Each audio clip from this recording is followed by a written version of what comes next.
Boa noite, gente. Eu sempre trago a cola, não sei para quê, não dá tempo de colar, né? Mas, enfim, é um suporte, né? Um objeto transicional. Quando pensei, né, de vir, e a Ana fez o convite, e falou, você vem com o Davi, eu também me senti impressionada, porque, afinal de contas, existe uma rixa, né? Eu vou usar o significante do Davi. Existe uma rixa real entre a psiquiatria e a psicanálise, de onde isso vem e como que isso se dá hoje, né? Se a gente pode pensar no mundo sem remédio, né? Será que é sobre isso só que a gente tem que falar? Enfim. Então, quando a gente propôs ali falar sobre as subjetividades entre as moléculas, né, e os desejos, né, como é que se daria essa interseção na clínica?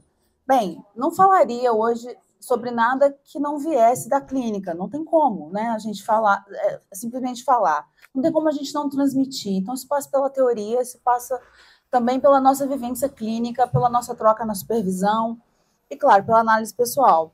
Então, quando eu comecei a clinicar uns 15 anos atrás, já tinha feito mestrado em História da Saúde, né, das doenças, como historiadora, e aí fiz uma primeira formação, né, que é contínua, como nós sabemos, e nesse ínterim que eu começo a atender, eu vinha de um grupo que, por acaso, vou citar os autores, eu preciso citar, por acaso é tia-avô dele, eu não sabia quando fiquei amiga dele, é o Joel Birman, o professor Joel Birman. Então, eu lia o Birman desde a primeira formação, quando eu comecei lá em 2009, e aí comecei a ler Foucault, a Ana não quis falar, li Foucault. Eu não queria induzir. Medicalização. Então, assim, o Foucault vem ali de uma leitura, leitura fazemos nós, né? De um contexto onde a biopolítica, né? Ou seja, aqueles modelos higienistas, mas que Foucault vai usar outros nomes, né? Ele é uma episteme própria, tem uma nomenclatura própria. Então, assim, mas que ele vai falar fortemente, gravemente contra os poderes e, sobretudo, aqueles ligados à medicina. Ele fala sobre N coisas, né? Mas, sobretudo, é isso que é a biopolítica em grosso modo. Então, só que tem um livro do Foucault, que é um livro pouco lido, A Hermenêutica do Sujeito, onde esses últimos livros do Foucault, ele vai dizer, por exemplo, na Hermenêutica do Sujeito, que a gente subjetiva, né? A gente se torna um indivíduo mediante um contexto de poder. Então, que o poder cria uma esfera positiva, uma esfera objetiva na vida. É um parâmetro e a gente vai subjetivar a partir disso. Então, não existe subjetivação no vácuo, né? Então, essa já é uma deixa onde depois eu fiquei questionando, assim, a partir de estar lendo, naquele momento, o professor Birman, e assim, será que, tendo estudado o higienismo em perspectiva coletiva, e vendo que coletivamente os atores sociais, as pessoas das variadas classes reagiam aos desmandos, né? Às sanções. Então, eu fiquei com aquela dúvida, será que a gente só vai ser um sujeito coletivamente? Será que individualmente a gente não tem essa subjetivação, essa capacidade de subjetivar? Aí eu estou pensando numa autora que a gente tem que citar, né, por honestidade acadêmica, que é a Silvia Tedesco, que fala sobre os processos de subjetivação, e ela também é Foucaultiana. Então, eu venho entendendo, assim, quanto mais leio o professor Birman, mais eu aprendo, mas mais eu fico nessa bronca. Olha, quem sou eu? Né? Estou aqui falando para você, imagina ele me contrapondo o quanto que ele não leu. Mas qual é a bronca? Porque, sim, existe uma história entre a psicanálise e a psiquiatria, mas, a priori, são duas, falando em perspectiva de história da medicina, são duas medicinas da alma, né? São duas perspectivas de medicinas diferentes, de compreender o psiquismo de formas diferentes. Uma sempre teve a premissa de remediar, de usar artefatos. O ser humano sempre teve, Freud mesmo nos diz que o ser humano sempre teve uma lida com as substâncias, né, químicas. Mas... Inclusive ele, né? Mas não dessa forma. Beleza. Não dessa. Eu conto essa história depois, se alguém quiser. Não dessa forma. Mas sim, ele estava manipulando cocaína para uso anestésico oftalmológico e descobriu, sim, e ele descobriu que ajudava na... Como era aquela... Freud tinha uma... Como chamava, gente? Um certo adoecimento que ele tinha, que eu brinco... Neurastenia. Neurastenia. E que tinha uma função na neurastenia, mas inclusive assim, já respondendo, ele interrompe as pesquisas com esse fármaco, que depois, né, vai ser a base de muitos fármacos, porque um amigo que lutou na guerra, se eu não me engano, o Lucas vai saber em qual das guerras, acho que é franco-prussiana, era viciado em morfina, ópio, e o Freud fala com ele, olha, a gente pode tentar cortar essa premissa, né? Enfim, vamos tentar tratar com essa... E aí o indivíduo tinha uma tendência, algo que eu vou falar aqui, né? Uma tendência mesmo ao vício, e ele não se curou, ao contrário, ele ficou adicto de cocaína, morreu, e o Freud encerrou esse assunto.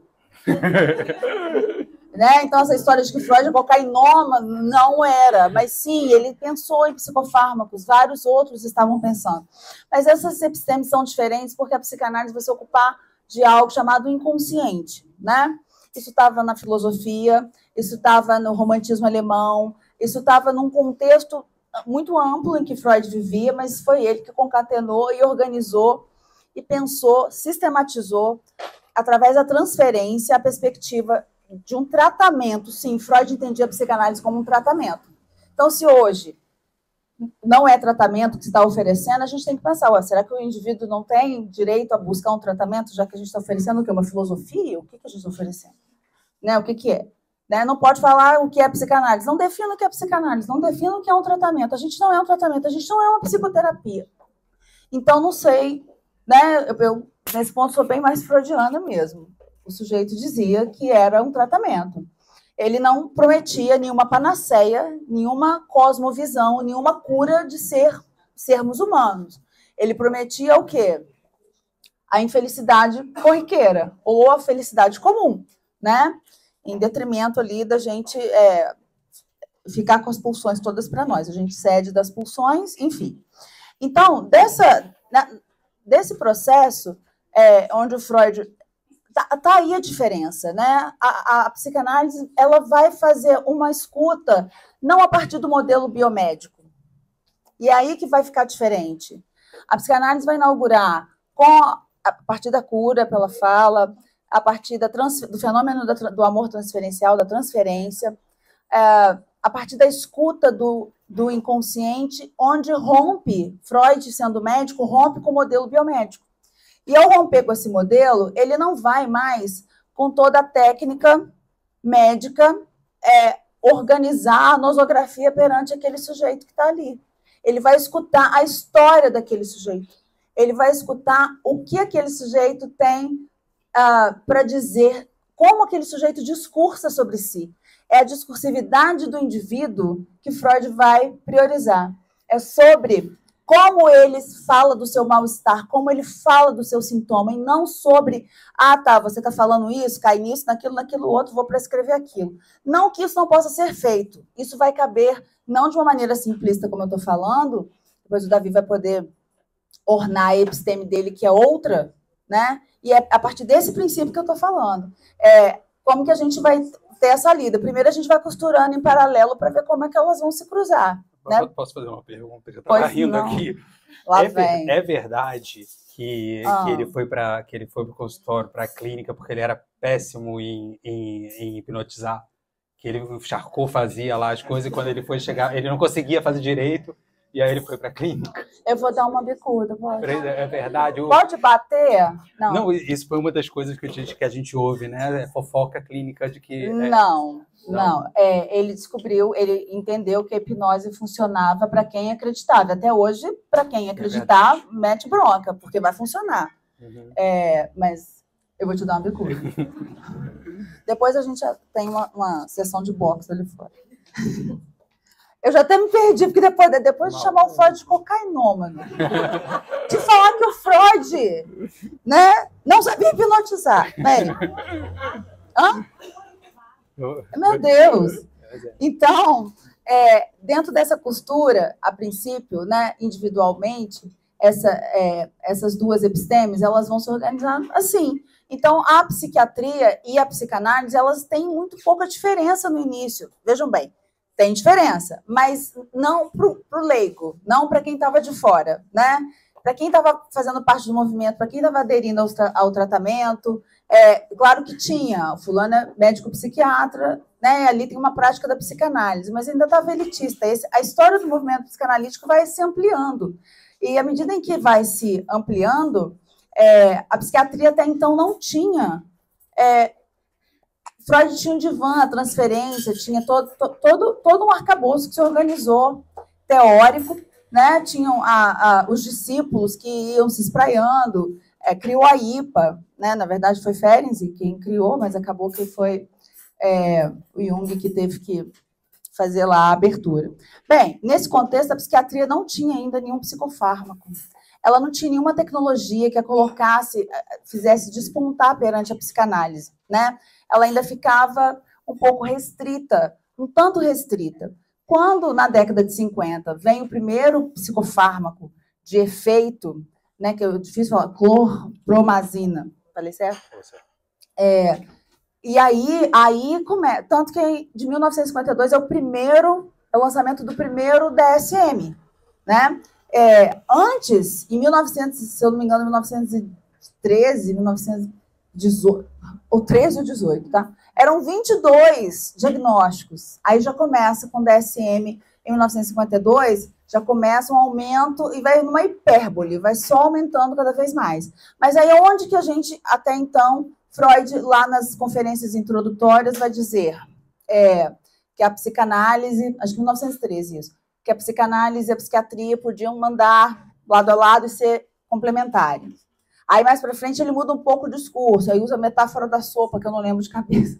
Porque ele fala, eles estão tomando, como é que é? Eles estão tomando da nossa sopa quente, uma coisa assim, né? Porque tem essa interseção que a Ana falou, desde o início. A nosografia dessas duas epistemes vão ficar muito entrelaçadas. A psicodinâmica vai organizá-las, né, a priori. Quando tem o DSM-1, DSM-2, ainda está rolando. No DSM-3, aí o pau quebra. Porque a psicodinâmica foge, porque a psiquiatria começa a acusar a psicanálise. Aí começa a treta. Começa a acusar, quer dizer, aí formaliza, né? Era um campo tenso, aí formaliza a treta. Começa a acusar a psicanálise de... os psiquiatras ditos mais progressistas vão acusar a psicanálise de ficar com imbróglio, né? Ficar gerando demanda, criando uma coisa onde o sujeito nunca vai andar, né? O sujeito não vai caminhar, ou criar... enfim, como se fosse a psicanálise a criar estereotipias, né? Que a pessoa precisar de um tratamento prolongado, porque começam a surgir os remédios. E os menos progressistas vão dizer que a nosografia da psicanálise colocaria o sujeito para ser internado, ocuparia, eu acho que esse discurso até virou, se a gente pensar bem, né? Colocaria os pacientes de psicanálise em condição de fila de espera, de serem internados em asilos manicomiais, etc. Isso é a Sandra Capone que nos relata, a partir... Ela cita muito o Dunker, não sei como fala até hoje. Enfim. Então, nesse contexto, aí começa a tensão, aí começa a rixa, né? Então, tem que ser resumido. Como é que a gente chega aos dias de hoje com essa rixa? Passa pelo DSM-4, DSM-5. Isso vai deteriorando, porque a psicodinâmica desaparece dos DSMs. E, ao desaparecer, a ruptura fica muito factual. Agora, lembrando, desde o início a gente está falando, elas têm pontos em comuns, são medicinas da alma, mas elas são epistemes diferentes. Então, uma traiu a outra em quê? É Abel e Caim, né? Por que uma traiu a outra? Não, elas são diferentes. Então, assim, não precisa combinar em tudo, né? Mas, então, se a gente tivesse numa banca acadêmica, talvez a discussão fosse embasada em fatos, em fatos estamos aqui, em documentação, enfim, e aí, mas não se trata aqui. Então, quando eu falo da realidade clínica, é que os pacientes chegam lá, aí, usando alguns significantes que eu falei no início. Discursividade. Se a psicanálise é aquela episteme que vai usar da discursividade, vai ouvir o sujeito e o que ele fala de si, o que ele fala dos seus sintomas e vai jogar fora prontuário, vai jogar fora tudo. Aí o sujeito chega no meu consultório, ou no seu, ou de quem for, ou se você for esse sujeito, ou se eu for, eu sou o meu TDAH. Aí eu vou dizer assim, como assim? Não, eu nem sei se você tem TDAH. Vamos ver, né? Aí daqui a um tempo eu falo assim, não, você não tem TDAH. Não, esse remédio você não precisa usar, porque afinal de contas eu formei em medicina, né? Vocês viram falando, eu fiz história e depois psicanalista. Eu não sou médico, esse exercício é legal da medicina. Então, assim, tira o remédio.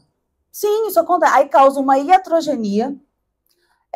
Pacientes tiram remédio a fórceps, porque ficam divididos entre o amor do pai e mãe, sabe? Fica entre Abel e Caim ou qualquer outra coisa, assim, ambígua, né? E muito passional.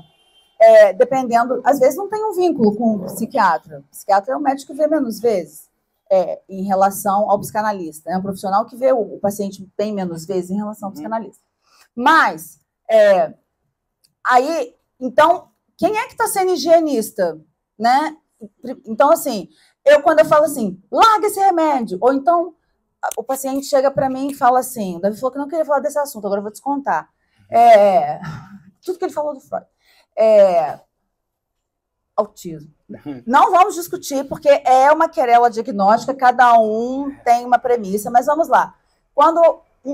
Porque eu não recebo o paciente que vem dele, tem outros psiquiatras na cidade e é a realidade clínica. O paciente chega lá, o paciente chegou, estava sendo tratado, não tem a ver com nenhum médico em especial, ele não, e nem a maior parte que eu lido sempre, mas chegou chapado de Rivotril com diagnóstico de depressão. Eu não sabia que ele estava chapado de Rivotril. Então, tem momentos e momentos.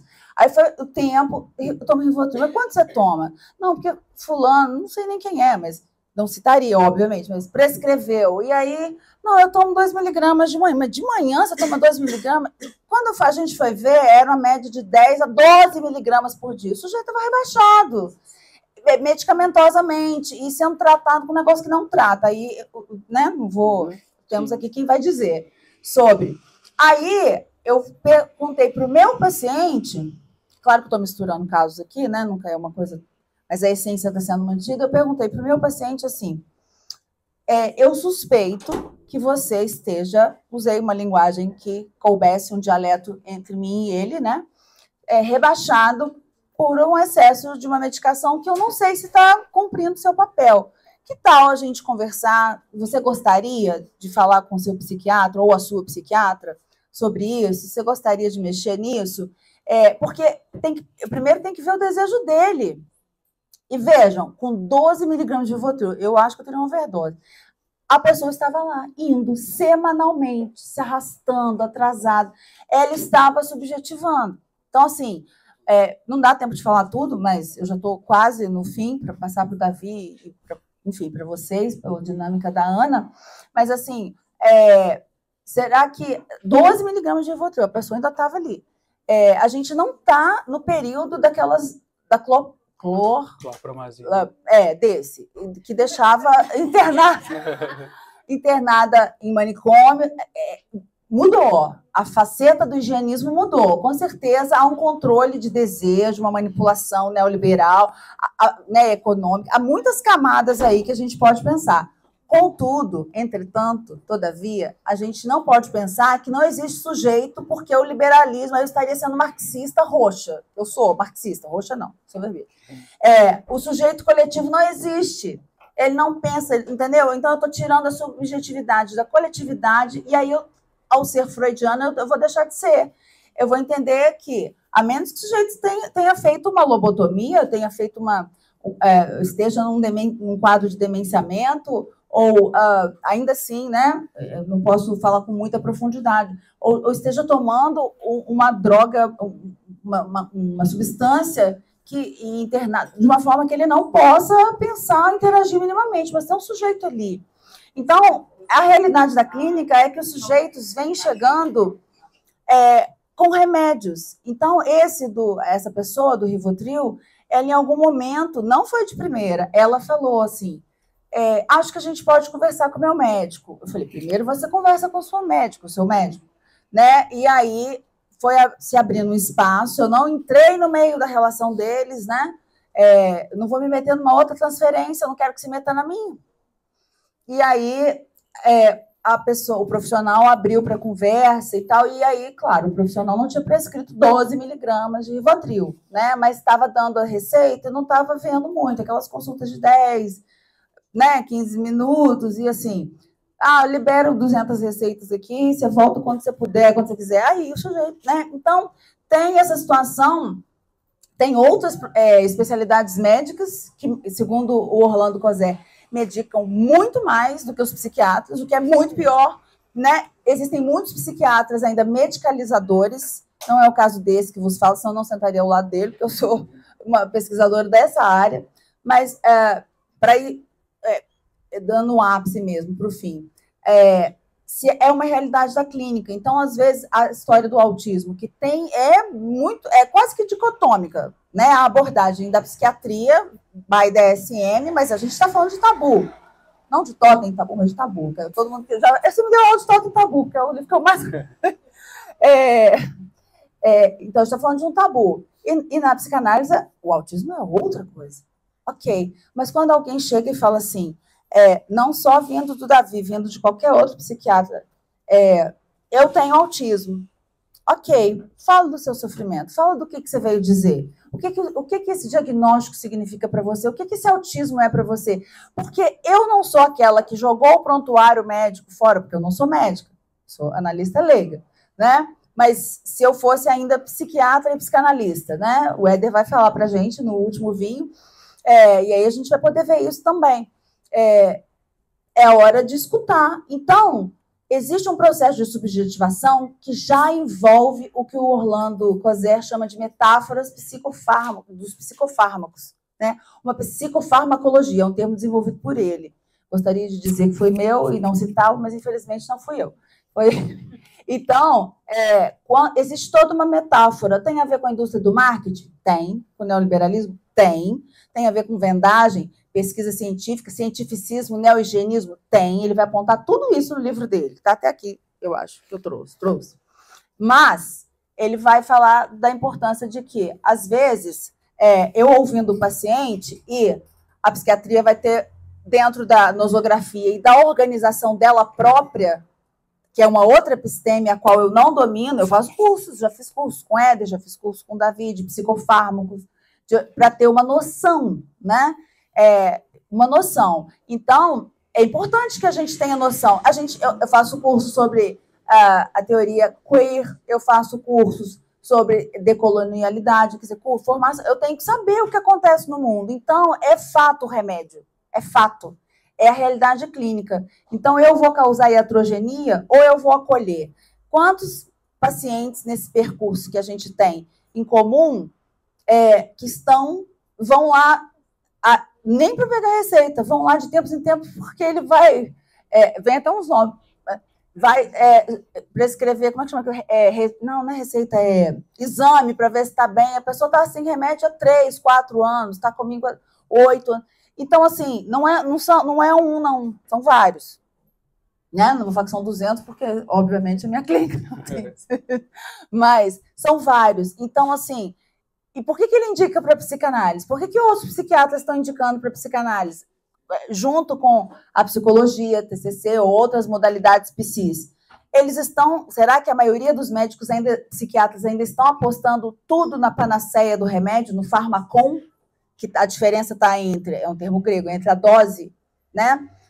Para ser veneno ou remédio, é o farmacon. Ou a panaceia, quer dizer, temos a cura para tudo. Isso é higienismo. Não vejo essa prática na lida dele e em grande parte dos médicos. Eu acho que a gente tem que separar as epistemes, porque elas são diferentes, as nosografias, e a questão diagnóstica que a Ana pediu para que a gente trouxesse, pelo menos em termos de mediação, eu entendo que, eu brinco com ele assim mesmo, é um translation. É um autismo, ok, o que você quer dizer com isso? Me fala como você ama, como você sofre, como é que... Entendeu? Eu não entro no mérito. E ele vai explicar. como que a partir... O DSM não tem etiologia, isso é com a gente. A gente quer saber a causa, a gente quer saber a origem daquele sofrimento psíquico e como que ele se dá. Agora, se o DSM é mais descritivo, mas em compensação vai ser mais assertivo na medicação. E não sei se a gente está na Idade Média para alguém ficar perdendo casamento, mesmo que não tenha psicose. Casamento, relacionamentos, tendo perdas sucessivas na vida, trabalho, dinheiro, coisas que não são recuperáveis, muitas vezes, né? É uma vida que reputação, porque está numa neurose muito regredida. Então, eu entendo que a interseção é essa, em termos de abordagem, de recepção na clínica, de não causar iatrogenia e de, se possível, tentar sempre um diálogo. Essa é a minha perspectiva. Grande, pode falar, Podem bater pau, brincadeira. Depois a gente bate, porque foi lindo, né, gente? Mas olha só, eu fiquei pensando, enquanto a Elaine falava, em 300 vias para começar a falar, porque eu já tinha imaginado falar antes para vocês sobre como a psiquiatria evoluiu numa outra perspectiva, né? Porque quando a gente começa a escutar começa a estudar sobre psiquiatria, estando em lugar de fala, a gente começa de um outro completamente diferente. A primeira coisa que a gente estuda não é Foucault. Aliás, quando a gente vai estudar Foucault, a gente geralmente já é psiquiatra. Então, inicialmente, rola assim, uma dor do psiquiatra, que de repente alguém está falando mal da especialidade, só que geralmente é aquela curva de Dunning-Kruger. Vocês sabem qual é a curva de Dunning-Kruger? Tipo, a curva da estupidez, né? A gente, no início, a nossa confiança, quando a gente sabe pouco, é enorme. De repente, à medida que a gente estuda, ela cai, a gente fica desesperado, tem certeza que não sabe nada, mas a gente tem mais experiência do que antes. E quando a gente vai passando no tempo, a nossa experiência vai crescendo, só que a nossa confiança nunca chega ao lugar que a gente estava no início, quando a gente sabia pouco. Então, a história começou por aí. Eu, particularmente, conhecia bem Foucault por conta da faculdade, que a minha professora era psiquiatra e psicanalista. A gente teve aula, na época, na faculdade, sobre Foucault, e todo mundo foi obrigado a ler sobre a história da loucura. E foi super interessante, na verdade, para mim. E a Elaine falou sobre o fato de assim, começar a... Ela falou, Davi indica, né, para a gente, né, indica para a psicanálise, então ele reconhece. Durante muito tempo eu não indiquei. E isso teve razões para isso acontecer. Eu falava assim, muito, muito por alto, assim, eu fiz análise, fiz 14 anos de análise, fiz lacaniano, né, na época, não sei quem aqui é Lacan, mas bichinho era difícil de entender, tá? Depois, muito difícil de entender. Mas tem lacanianos e lacanianos, né? Não, a psicanálise era ótima, mas dizem que nem Foucault conseguiu ler, não é verdade essa história também? Que Lacan mandou para Foucault um texto e aí Foucault falou assim, não entendi nada, se Foucault não entendeu, entendeu? É coisa difícil, né? E foi muito bom, mas na época eu pessoalmente precisava ter ido num psiquiatra e perguntava para minha psicanalista, né? Eu era criança, era adolescente. Aí eu perguntava, mas eu penso em morte, era uma coisa assim, me dói isso, eu não consigo melhorar, não consigo. Será que não é o caso de procurar um psiquiatra? E ela falava, não é o caso. E aquilo, assim, gente, estamos falando dos anos 90, né? E as coisas mudaram muito, né? Mas aquilo ali, para mim, me rendeu na verdade, eu já queria fazer psiquiatria criança, né? De 12 anos já tinha decidido fazer. Eu, quando comecei, inclusive, a psicanálise, eu amava a psicanálise. Mas quando eu cheguei mais ou menos aos 19, fui no psiquiatra e por conta própria. E aquilo ali foi tipo, botei óculos, sabe? Foi a melhor experiência que eu tive na vida. E não foi por cocaína, tá? E assim, foi realmente assim, foi uma experiência reveladora. Assim, eu já queria fazer porque eu gostava de medicina, eu sempre quis ser bom médico, assim, eu achava que sempre quis aprender sobre como o cérebro. A minha frase era: como é que o cérebro é capaz de produzir a experiência de um buraco no peito? Porque é uma coisa tão abstrata e a gente colocava isso de maneira concreta, eu queria entender isso. Eu tenho até hoje artigos da Super Interessante guardados, que eu achava... Lembra do Super Interessante? Ainda existe? Agora é tudo online, né? A gente tinha, na época assinava, então, Editora Abril, né, eu acho, né? E aí, e guardava porque eu queria um dia, eu tenho até hoje. E aí, quando eu comecei psiquiatria, na verdade, isso eu acho que é um contraste muito grande historiográfico, assim, que é a gente entra, quando a gente começa a psiquiatria em residência, né, a pós-graduação tem algumas diferenças. Eu entrei para o IPUB, não sei se o pessoal conhece, né, o Instituto de Psiquiatria da UFRJ, que era um hospital psiquiátrico em 100 leitos. Né, a gente ficava, eram 70 horas por semana de atendimento, de trabalho, dormia no hospital, ficava 4 dias no hospital lá. Era muito, muito pesado. Era ótimo, amava, assim, amava. Só que era o público que a gente atendia era um público muito doente. Era um público, os mais doentes do Brasil iam pro hospital, pro IPUB, né? E ali, paciente maníaco. Aqui, deixa eu pedir para levantar a mão. Quem já viu um paciente maníaco? Pois é, a gente está falando aqui, né, um número, provavelmente menos de 10%. Então, o que acontecia lá era que o espaço que a gente tinha para discussão, chegar para discutir sobre psicanálise, era mínimo. Não tinha como falar de qualquer tipo de tratamento psicanalítico com um paciente psicótico, daquele jeito que eram os pacientes que precisavam ser internados naquele momento. E nem de um paciente, né, que estivesse em depressão muito grave, ao ponto, inclusive, assim, tentou suicídio. Aquele não era o momento. Então, para a gente, né, a psicanálise, quando alguém se discutia ali, geralmente o discurso eram discursos altamente reformistas, em que a gente achava, isso, e aí eu estou falando, não sei se vocês já conversaram com psiquiatras desse ponto de vista, né, a gente achava desumano falar, até hoje eu acho, em fim de hospital psiquiátrico, por exemplo. Quem fala em fim de hospital psiquiátrico é desumano. Hoje... Foucault. Não, hoje não. Não, eu falei, hoje me pediram para atender uma paciente, aí eu vou emocionar, de 17 anos, tentou suicídio, foi para HPS, liberaram ela. Por quê? Porque não tem hospital para menor de idade. E a paciente tentou suicídio, e ela não tem mãe e pai, não tem mãe e pai, vai para casa de um parente, que trabalha e deixa ela sozinha em casa. E ela não tem com quem ficar. E aí, assim, quem fala hospital psiquiátrico é um absurdo, é porque nunca viveu esse tipo de angústia que a família, ou enfim, a gente fica, né? Mas aí a gente entraria no mérito, eu concordo, mas entraria no mérito das políticas públicas, né? De como que foi feita essa reforma psiquiátrica, certo? Uhum.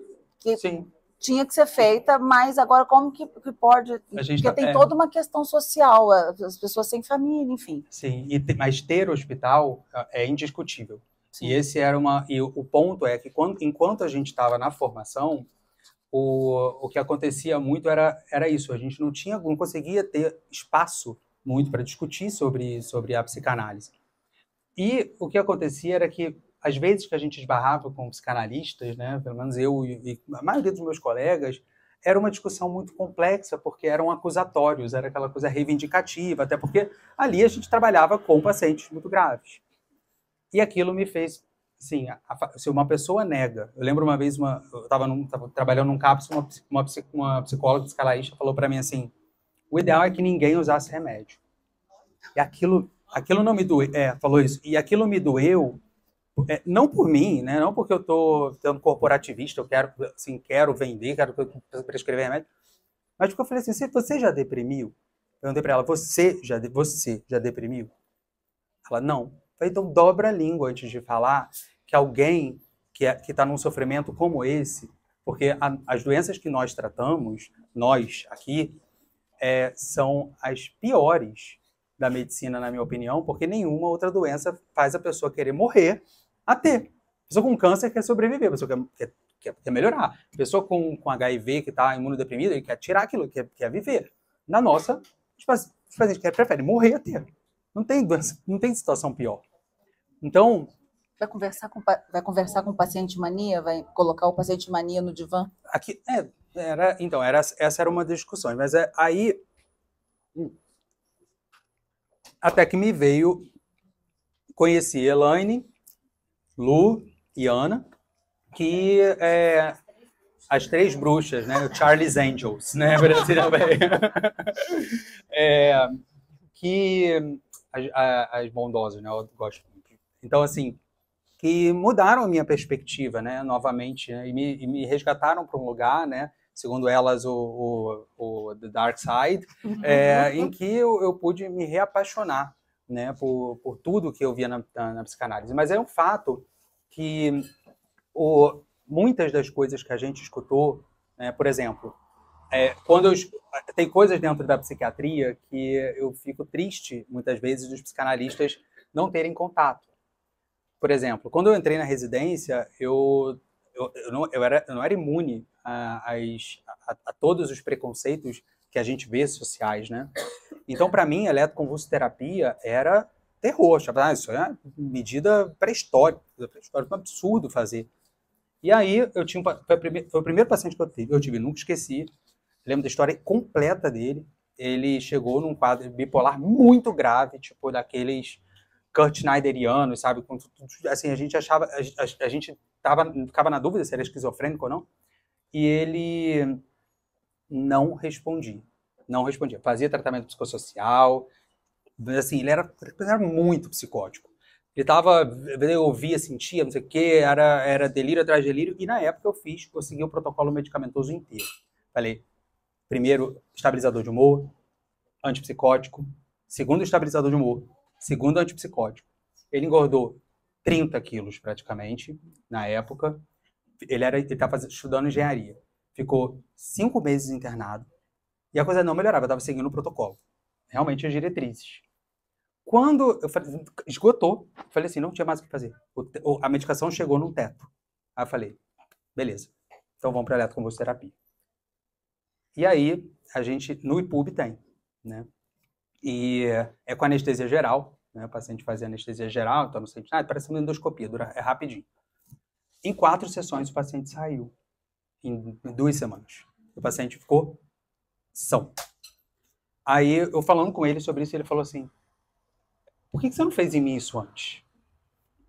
Aí novamente, foi uma das esquinas da minha vida. Assim.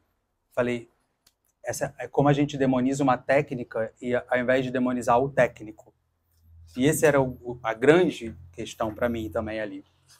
E o fato da gente, à medida que eu fui saindo do hospital e indo para um lugar de consultório, a gente vai tendo contato com um perfil de paciente em que os sintomas psiquiátricos, os transtornos psiquiátricos vão sendo tratados, vão regredindo, mas o paciente, ele continua tendo sintomas. E sintomas existenciais, sintomas estruturais, e que a psiquiatria está longe de abarcar. A TCC está longe de abarcar. Então,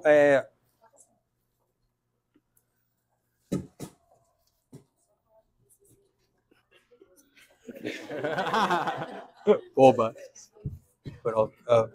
É melhor usar o dela, né? Tem um barulho.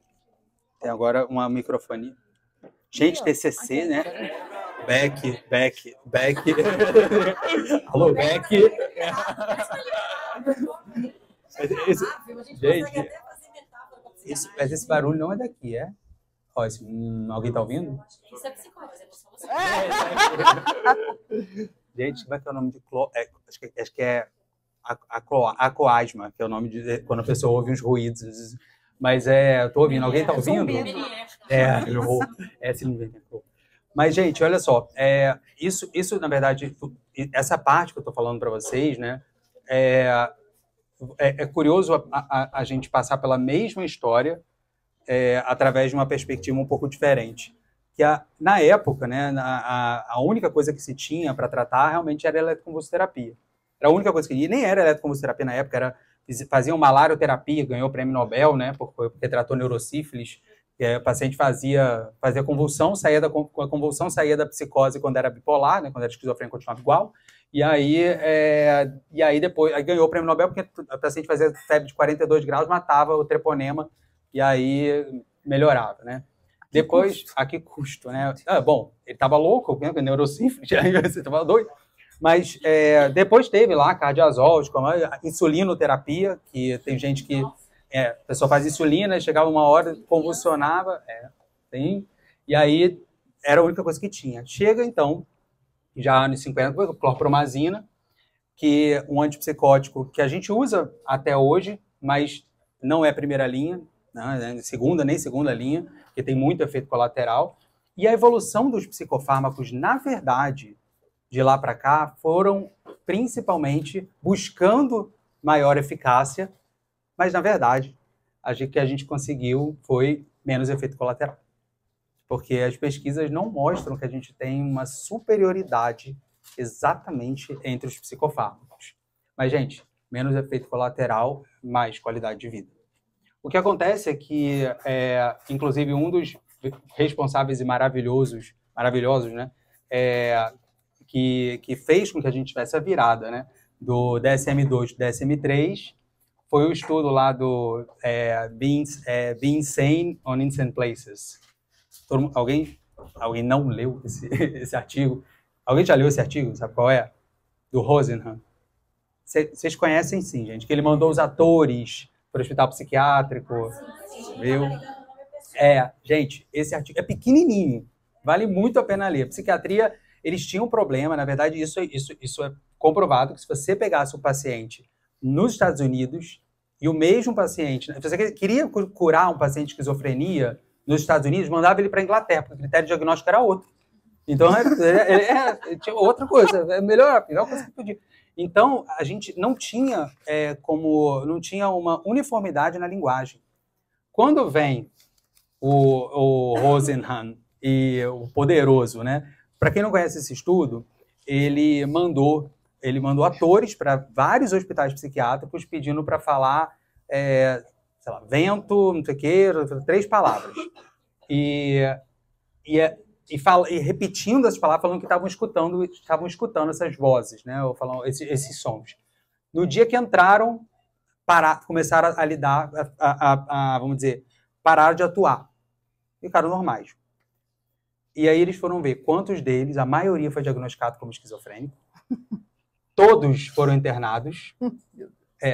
E ficaram entre 15 e 49 dias internados. Foi a média, né? Foi essa ali, lá foi o range.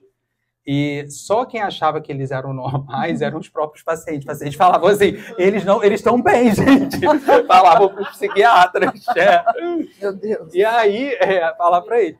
E aí, aí, quando ele publicou esse artigo, a psiquiatria ficou louca. Né? Falou assim, peraí, não é possível que isso aconteceu. Detalhe, foram tipo assim, uns 15 hospitais.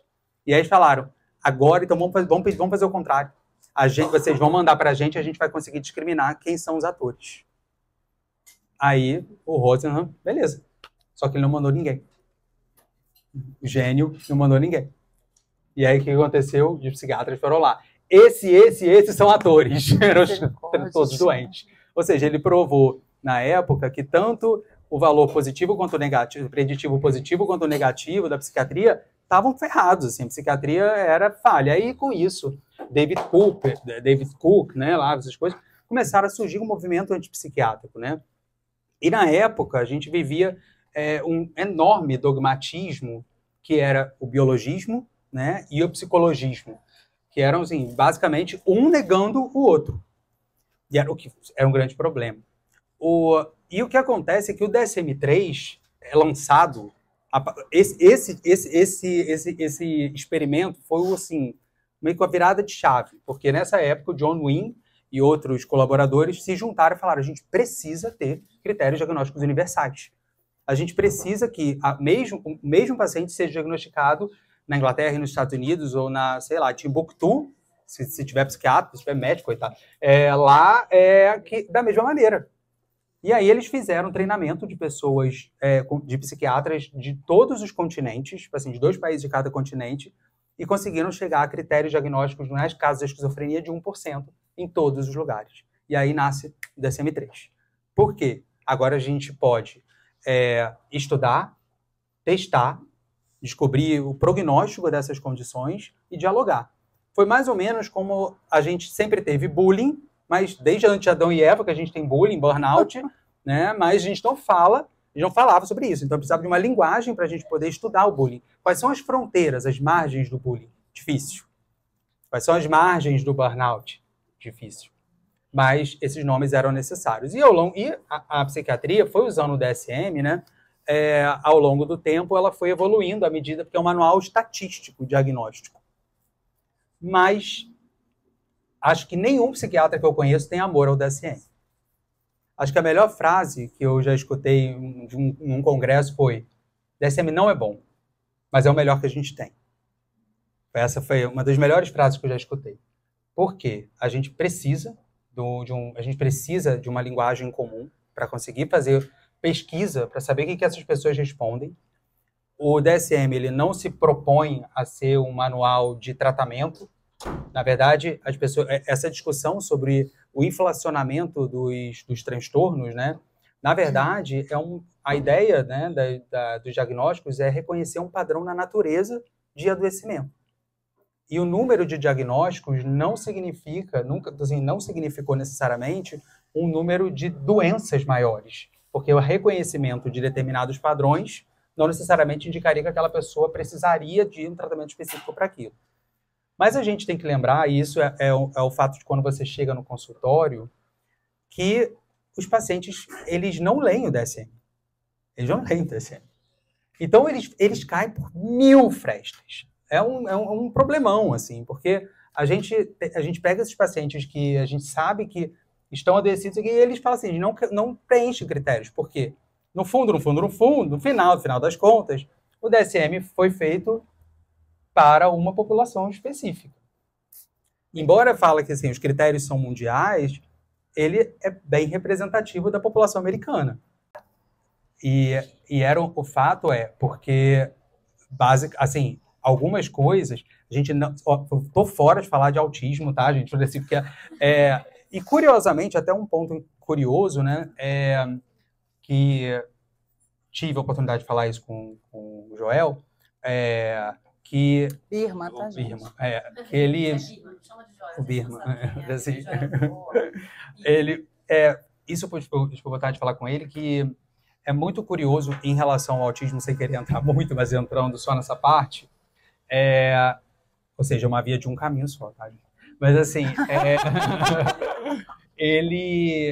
a maior parte dos psiquiatras que eu conheço, dos mais biologistas possíveis, dos mais medicalizantes possíveis, a esmagadora maioria deles está indignado com o número de diagnósticos, que está crescendo. Esses mesmos que todo mundo fala, são eles que dão diagnóstico, que estão medicando, não sei o quê, eles estão muito incomodados, porque o que está acontecendo nessa coisa pandêmica em relação a esses diagnósticos Byung-Chul Han, que pode explicar melhor, né? São Sociedade do Cansaço, Sociedade Paliativa. Esses, na minha opinião, podem explicar muito melhor do que os próprios psiquiatras. Inclusive, já li sobre psiquiatras que participaram do DSM, da mudança dos critérios do DSM para o DSM-5, né?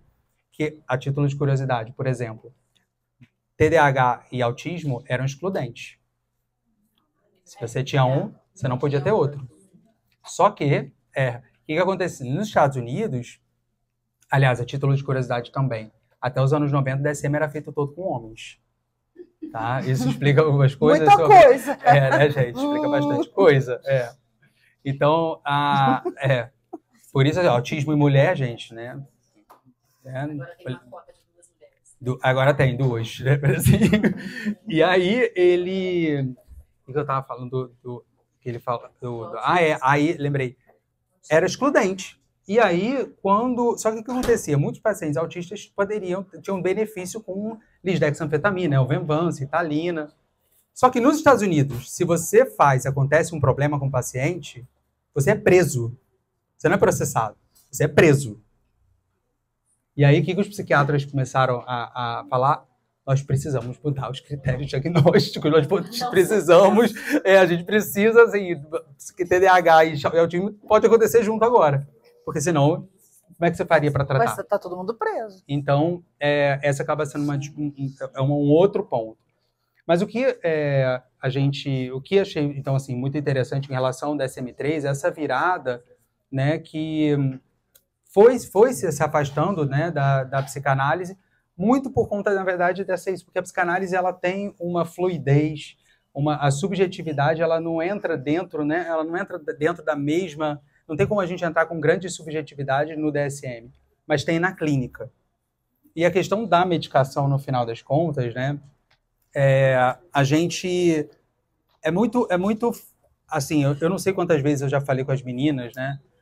Sobre a dor que eu, enquanto psiquiatra e junto com os meus colegas, né, os meus amigos, a gente sente por pacientes que nos procuram porque querem ser medicados por sofrimento humano, sabe? Por questões, pela dificuldade em conseguir lidar com os sofrimentos comuns. Esse é um movimento muito comum de pacientes, da mesma maneira que a gente tem, que a Elaine falou sobre... Todo mundo sabe o que é iatrogenia? A gente está falando de iatrogenia, é muito importante que todo mundo saiba. Tá? Iatrogenia, por exemplo, foi o que aconteceu comigo. Né? Assim, quando um ato de saúde, um ato para a saúde, acaba lesando o paciente. Por exemplo, amputar a perna ao lado, né? Esse tipo de coisa. Infundir café com leite, não lembra dessas histórias não, né? Que a enfermeira, a técnica de enfermagem, infundiu café com leite no paciente. Ele tem que tomar, mas o paciente estava com soro. Aí matou o paciente. E aí, isso é iatrogenia. Então, quando, por exemplo, um psicanalista, na mesma medida que um psiquiatra que sai, Xuxa, né, que vocês falam aqui em Minas, né? Xoxa, Xuxa de colocar. Xoxa tirar... Não, xoxa é zoar, assim, dá uma xoxada, dá detonar. Ah, tá. Igual xiste. A Elaine fala que eu xisto. É xistoso. E xuxá, viu? Não, tem xoxá e xuxá. Tá. Xiste também é uma coisa que vocês falam ou é Elaine só? Eu inventei o xiste.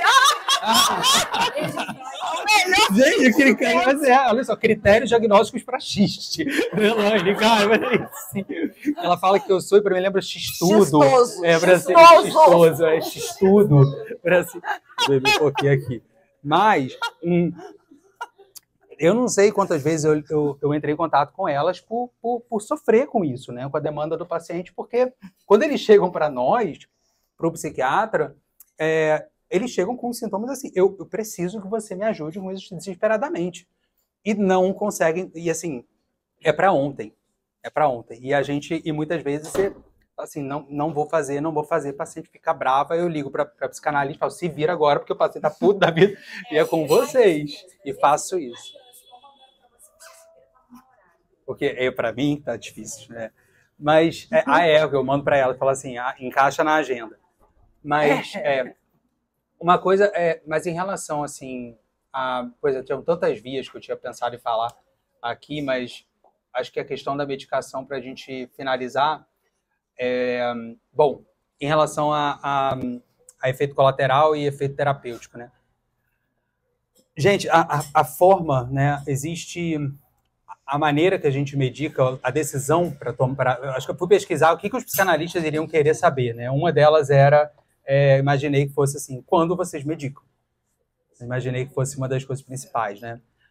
E existe uma pesquisa na Inglaterra que foi uma pesquisa qualitativa super fofa, mas com N grande de pessoas, de médicos, que perguntou para eles, quando vocês medicam? Porque critérios para medicar o paciente no paciente existem, é fácil. Né? Basta você olha, o paciente, o nível, o diagnóstico do paciente é uma das coisas, mas a gente diagnostica sintoma, tá, gente? A gente diagnostica, de fato, a gente diagnostica sintomas porque a causa não é da psicanálise. A causa não é só da genética. Né? E a gente tem... A causa não é da psiquiatria. Né? A causa não, muito menos. Então, assim, o que acontece, né? E quando a gente fala de aonde está a psiquiatria hoje, e eu vou assim, gente, depois eu me lembro de voltar para o remédio. Aonde a gente está com a psiquiatria hoje foi uma evolução, né, dos monistas, dualistas, né, desde da Idade Média, né, como é que eles começaram a dividir se era uma questão política, se era questão moral ou se era uma questão de diabo. Depois Descartes começa a separar, e aí se vira assim, mente é uma entidade, corpo é outra. E aí, à medida que isso foi evoluindo, Pinel Kraepelin. Aliás, gente, Kraepelin, leiam. O livro é fácil, qualquer pessoa pode ler, um leigo pode ler. Kraepelin, assim, não se tinha... Tudo era loucura. Loucura era a mesma coisa.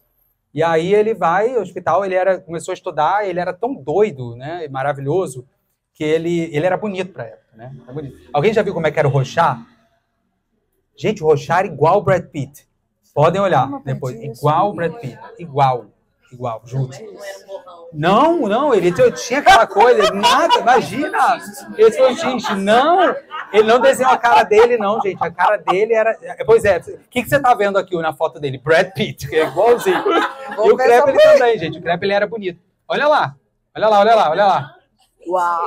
Esse é... Uau! Pois é, gente. Vocês perdendo o seu tempo Uau! estudando. Vocês com a cara... Eu falei ontem. Eu falei ontem, né? Que os psicanalistas, à medida que vão ficando mais velhos... Uau, Kraepelin! Eles vão colocando o óculos igual, vão usando exato, vão ficando todos iguais, esteticamente, podiam estar igual a ele ali, ó. Aí, uau! Esses homens héteros, vocês estariam bem, gente. Então, aí essas coisas feias, né? Mas enfim. Pois é, assim. Nossa, meu pouco, Deus. Né? Mas enfim, Kraepelin, gente, Kraepelin. Mas ele era tão doido, e os livros dele são maravilhosos. A gente não tinha, na época, neurociência, né? Era aquilo que tinha. E ele foi no início do final do século XIX, início do século XX, ele foi mandado, na época, para a Estônia. Ele não sabia falar a língua, né, na época. E foi no hospital psiquiátrico, dizem que foi eu adoro fofoca histórica, tá? E aí, dizem que foi por inveja lá do mestre dele lá que ele estava. Quando chegou na Estônia, ele não sabia falar a língua. Você imagina como é que era para ele avaliar paciente psiquiátrico. Sabe o que ele falou? Ele falou assim, ele ficou super feliz. Porque ele falou, eu vou conseguir ver a manifestação dos sintomas da psiquiatria sem estar enviesado pelo conteúdo do que eles falam. Então, qual era a velocidade da fala, qual eram os movimentos do corpo, qual era a forma, a pressão que a pessoa desenhava, que a pessoa escrevia, o tamanho da letra que a pessoa escrevia, se ele melhorava, se ele não melhorava, ele acompanhando longitudinalmente os pacientes, e com isso ele dividiu a loucura entre demência precoce e loucura maníaco-depressiva. Ou seja, depois Bloiler vem, esquizofrenia, né, deu o nome de demência precoce, porque ele viu que não era, nem todo mundo ficava demente, não era todo mundo que degenerava, né, nem todo mundo ficava. Remédio, né? Esqueci do remédio.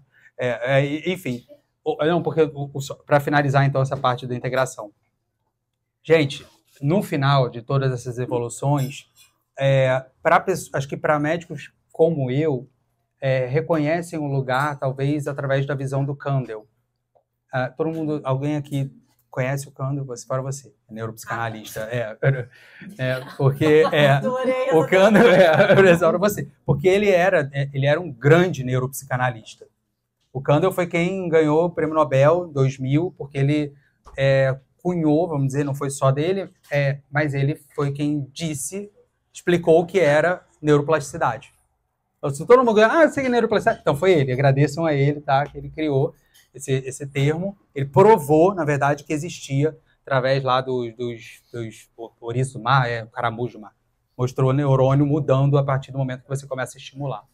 E a visão dele, ele era neuropsicanalista, abandonou a clínica para estudar, e ele fala, tudo surge do campo, tudo surge do cérebro. Não existe mente sem cérebro. Esse é o primeiro ponto. Falou assim, não existe cultura sem cérebro.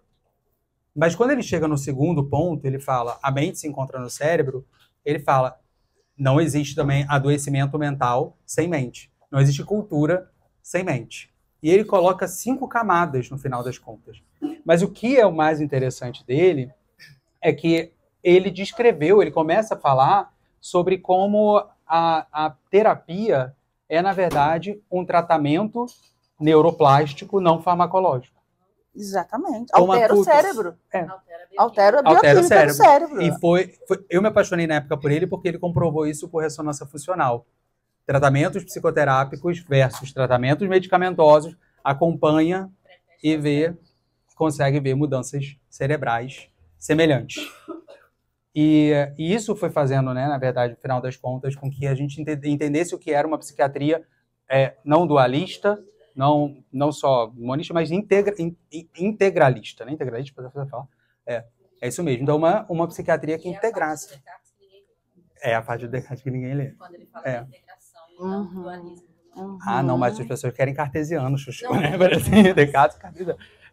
Então, no final das contas, gente, a medicação, ela tem um teto. O pós-teto da medicação não é ECT, tá? Só em casos muito específicos. E na implantação. Imantação, por causa da estimulação magnética. Um dia depois a gente fala sobre estimulação magnética, gente, eu adoro. Eu adoro, que é o conceito de neurocircuitaria, etc., que é a coisa que eu mais gosto. Mas, enfim, a gente... No final das contas é isso, gente. Acho que eu acabei. Não acabei tão bem quanto você, mas acho que eu acabei. Tá bom? Pode fazer pergunta. Acabaram mesmo? Acho que eu acabei, gente. Eu acabei do nada, mas acabei.